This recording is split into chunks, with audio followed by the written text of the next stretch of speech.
কিন্তু খুবই সারপ্রাইজ। তাই তো মনে হচ্ছে। মারবে শোনো, টেরেসে চলো, তোমার সাথে কথা আছে। মাত্রই তো অফিসে এলাম। আমার এখনই কথা বলতে হবে। বোরা কি হয়েছে? সেলিন একটু সময় দাও প্লিজ, এখন কেউ কিছু বলো না। এসো।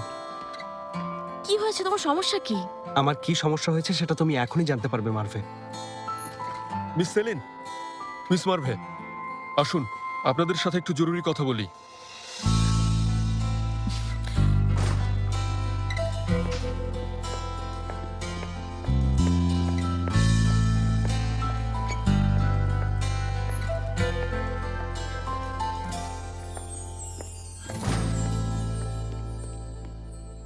ভেদাত এসেছিল গতকাল ওর গ্রিন হাউসে। আপনি ওকে কিছু না বলে চলে এসেছিলেন মিস মার্ভে।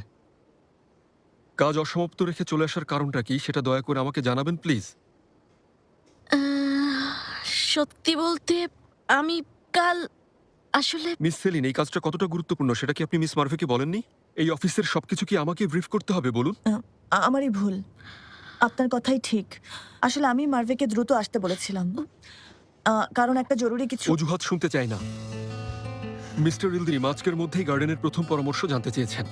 আমি বলেছি কাল সকালে জানিয়ে দেব। কিন্তু আজ রাতে ফ্যামিলি ডিনার, আপনি জানেন তো। ঠিক আছে, আমি আমার ভুল শুধরে নেব। সারা রাত এই গার্ডেনের কনসেপ্ট নিয়ে কাজ করব। একদম চিন্তা করবেন না দেমির স্যার, আমরা সকালের মধ্যে কাজ শেষ করে পাঠিয়ে দেব। ঠিক আছে। আপনারা যেতে পারেন।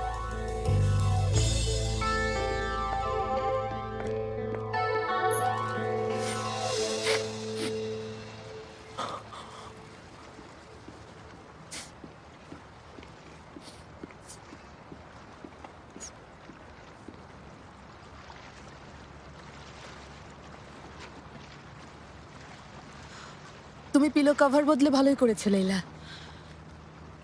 তরুণরা এখন আর এরকম কভার পছন্দ করে না, তাই দেমিরও হয়তো পছন্দ করবে না।